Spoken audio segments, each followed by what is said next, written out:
Bonsoir à toutes et à tous et bienvenue aux informations sur Niata TV. Voici les titres. Le Premier ministre Dr Chokela Kokala Maïga a présidé le mardi dernier le conseil des cabinets. Les points inscrits au menu de cette rencontre étaient la réhabilitation du barrage de Markala. Pour renforcer la protection sanitaire et le contrôle des maladies en raison de l'importance du cheptel et de l'élevage de notre pays, le Premier ministre chef du gouvernement, Dr Chokela Kokala Maïga, a lancé la campagne de vaccination 2021-2022 du cheptel national.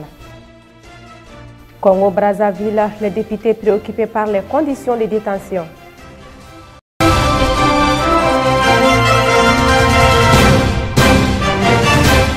Voilà donc pour les titres. Bienvenue à tous.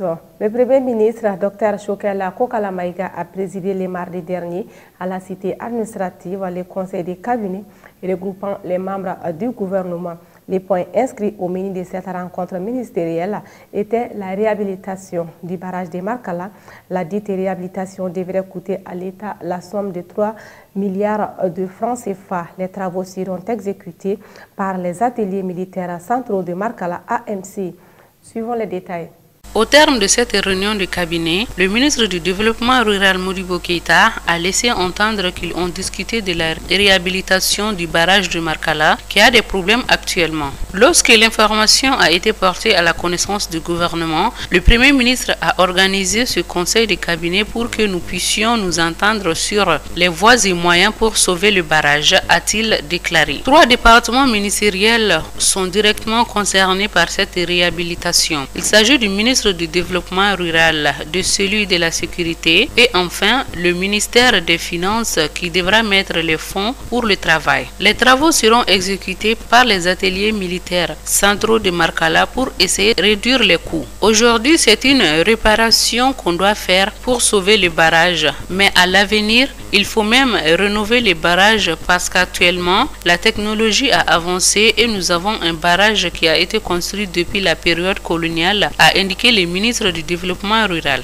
Pour plus de précision, le ministre Modibo Keïta a ajouté que le coût fait à peu près 3 milliards 500 millions de francs CFA qui seront déboursés pour pouvoir faire le travail. Le gouvernement a décidé de faire une dérogation pour que les ateliers militaires centraux de Markala puissent faire le travail. En ce moment, le coût peut être encore amoindri, a conclu le ministre du Développement rural. Le Premier ministre, chef du gouvernement, Dr Chokela Kokala Maïga, a lancé la campagne de vaccination 2021-2022 du cheptel national.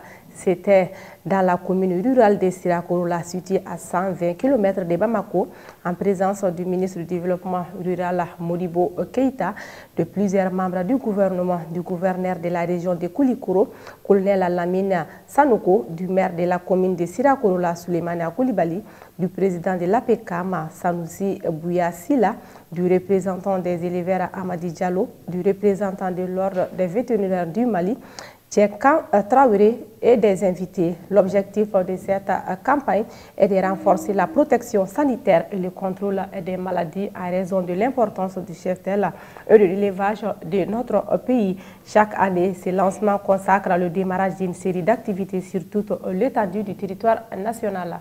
Suivons les détails.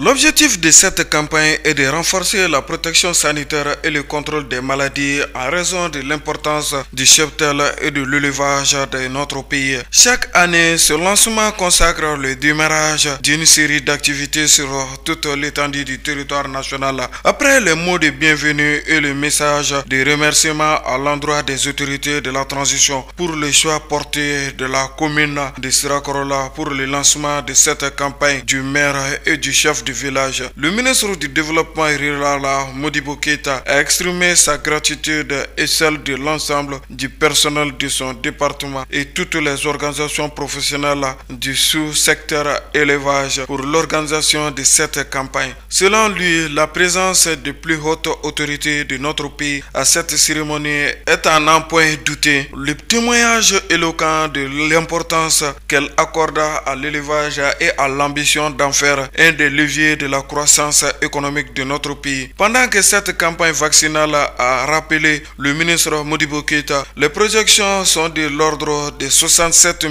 839 263 animaux à vacciner, toutes maladies confondues, contre 63 585 400 têtes en 2020-2021. Ces projections, a-t-il souligné, ont été faites en tenant compte de l'engagement du Mali à s'inscrire dans le processus sous-régional d'éradication de la peste des petits ruminants à l'horizon 2030 et du contrôle progressif de la péripneumonie contagieuse bovine à l'horizon 2025. Au dire du ministre du Développement rural, l'atteinte des objectifs de la campagne dépend sans nul doute de la forte mobilisation des éleveurs et d'ajouter que c'est le lieu d'exhorter tous les éleveurs et l'ensemble des professionnels de l'élevage à faire vacciner massivement les animaux conformément à la réglementation en vigueur. En effet, le ministre Modibo Keïta a rassuré les éleveurs que pour faire face à cette maladie, des dispositions sont en cours au niveau de son département afin de renforcer les capacités du laboratoire central vétérinaire pour la production du vaccin contre cette maladie. D'ores et déjà, 100 000 doses de vaccins viennent d'être réceptionnées par la Direction nationale des services vétérinaires pour un coût de 175 millions de francs CFA sur financement du budget national, a-t-il conclu. Le premier ministre chef du gouvernement, Dr Choguel Kokala Maïga, a rappelé l'importance que les plus hautes autorités accordent à cet événement, car selon lui, en plus des efforts qui sont faits sur le plan salarial, elle veille de façon continue, surtout dans le domaine du développement rural et la santé. Un homme qui a faim ne peut pas se défendre ni réfléchir à des réformes. Un homme qui a faim ne peut pas aller en classe ni d'être en bonne santé. Donc la nourriture des Maliens, leur santé physique constitue une préoccupation majeure du gouvernement. On a besoin d'une seule santé, santé physique, santé animale et santé environnementale. C'est pour donc montrer toute l'importance que le gouvernement a cette santé que nous sommes là à témoigner Dr Choguel Kokala Maïga. Le chef du gouvernement, Dr Choguel Kokala Maïga, a donné le coup d'envoi de la campagne 2021-2022. Afin de se prononcer sur l'évolution sociopolitique de notre pays, notamment la cherté de la vie avec une flambée des prix des denrées alimentaires de première nécessité, le respect du délai de transition fixé à la fin du mois de février prochain, la synergie Sauvons le Mali, composée du cadre d'échange des partis et regroupements politiques pour une transition réussie au Mali, de la plateforme unie pour le Mali, du parrainat du CAIRA pour le Mali, des forces patriotiques et progressistes du Mali, a animé une conférence de presse. C'était en présence de plusieurs responsables des différentes entités qui composent la synergie. Les détails avec Amadou Yambeli.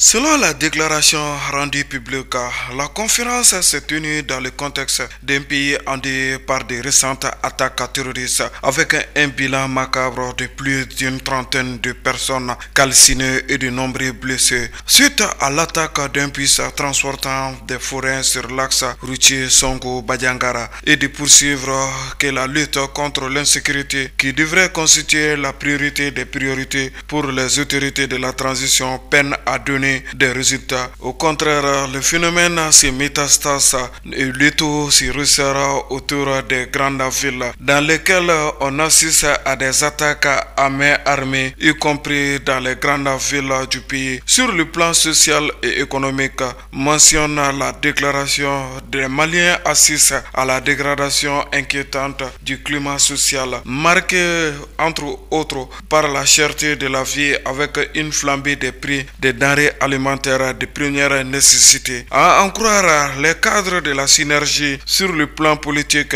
et institutionnel, le consensus est la chose la moins partagée à un moment où les Maliens ont besoin de plus d'unité et de cohésion. En effet, le chronogramme électoral publié ainsi que les réformes politiques et institutionnelles annoncées sont régulièrement reportées et ne font l'objet d'aucune démarche inclusive et participative. Selon la mise en œuvre des engagements pris vis-à-vis du peuple malien et de la communauté internationale. À travers la charte de la transition et le plan d'action gouvernemental est suspendu à la tenue d'assises nationales dites de refondation dont les termes de référence n'ont pas été consensuels. Au même moment, déplore la synergie, les libertés démocratiques chèrement acquises sont bafouées à travers les arrestations arbitraires et extrajudiciaires des personnalités politiques et administratives, intimidation, violation grave de la loi et de la cherté de la transition de façon récurrente. Au plan diplomatique, la synergie estime que le Mali, pays enclavé, n'a jamais vécu pareil isolement sur la scène internationale et d'ajouter que les sanctions annoncées par la CEDEAO et l'Union européenne, les désengagements de certains partenaires techniques et financiers n'augurent pas non plus un lendemain meilleur. S'agissant de la marche proprement dite de la transition, dans notre pays, nous devons de rafraîchir nos mémoires par rapport aux actions des différents regroupements initiateurs de cette présente conférence de presse, dont l'objet de base est de contribuer à la réussite de la transition dans notre pays, précise la déclaration. Aussi, il rejette toute idée tendant à mettre les résolutions d'un forum au-dessus de la Constitution. Le décret du 24 novembre 2021 portant adoption d'un projet de loi électorale est pris en compte du projet de loi électorale issu de l'atelier organisé par le ministère de l'administration territoriale et de la décentralisation du 3 au 7 mai 2021, ainsi que les conclusions issues des assises nationales de la refondation dans son format actuel. Enfin, le cadre d'échange des partis et regroupements politiques pour une transition réussie, la plateforme unie pour le Mali, Cœur pour la nation, force patriotique et progressive du Mali et les parrainages disent rester ouverts au dialogue et à la concertation sur toutes les questions dont la résolution est susceptible de participer à la réussite de la transition et d'éviter une aggravation de la crise qui connaît notre chère patrie. Les directions régionales du budget de Kita, Narasan, Bandiangara, Douanza ont désormais des nouveaux patrons, tout comme la sous-direction des affaires générales, la sous-direction des aides extérieures, la sous-direction du cadrage budgétaire à la direction générale du budget. Selon l'article 2 de l'arrêté des nominations, les intéressés bénéficient à ce titre des avantages prévus pour la réglementation en vigueur. Suivons les détails. La direction générale du budget vient de connaître un grand mouvement, notamment au niveau de certains services dans certaines capitales régionales. C'est par arrêté numéro 5220 du 9 décembre 2021 que le ministre de l'économie et des finances, Lucien Sanou, a procédé à la nomination des directeurs régionaux du budget. Ainsi, Madame Aminata Ba, inspecteur des finances, est nommée directrice régionale du budget de Kita, tandis que l'inspecteur des services économiques, Abdoulaye Sissé, prend la tête de la direction régionale du budget de Nara. Le poste de sous-directeur des affaires générales à la direction générale du budget est désormais géré par l'inspecteur des finances, Mahamadou Sidibé, et l'inspecteur des finances, Madaniba, aura la lourde responsabilité de diriger la sous-direction des aides extérieures. Selon l'article 2 de l'arrêté de nomination, les intéressés bénéficient à ce titre des avantages prévus par la réglementation en vigueur. L'article 3 de préciser que le présent arrêté abroge toute disposition antérieure contraire. Il s'agit de l'arrêté numéro 2019-2867 MEF SG du 9 septembre 2019 portant nomination des sous-directeurs à la direction générale du budget. En ce qui concerne Bédi Samake et Alassane Samake, sous-directeurs respectivement du cadrage budgétaire et des aides extérieures, et arrêté numéro 2019-3985 MEF SG du 6 novembre 2019 portant nomination de Abdoulaye Sissé en qualité de sous-directeur des affaires générales à la direction générale du budget. C'est par arrêté numéro 5221 du 9 décembre 2021 du ministère de l'économie et des finances que l'inspecteur des finances Alassane Samake est nommé sous-directeur du cadrage budgétaire. L'inspecteur des finances, Moussa, est le nouveau directeur régional du budget d'Issa. Moussa Samake et Ibrahima Kontaou, tous les deux inspecteurs des finances, sont respectivement nommés à Badiangara et Douanza au poste des directeurs régionaux. À présent, faisons un tour d'horizon de l'actualité internationale.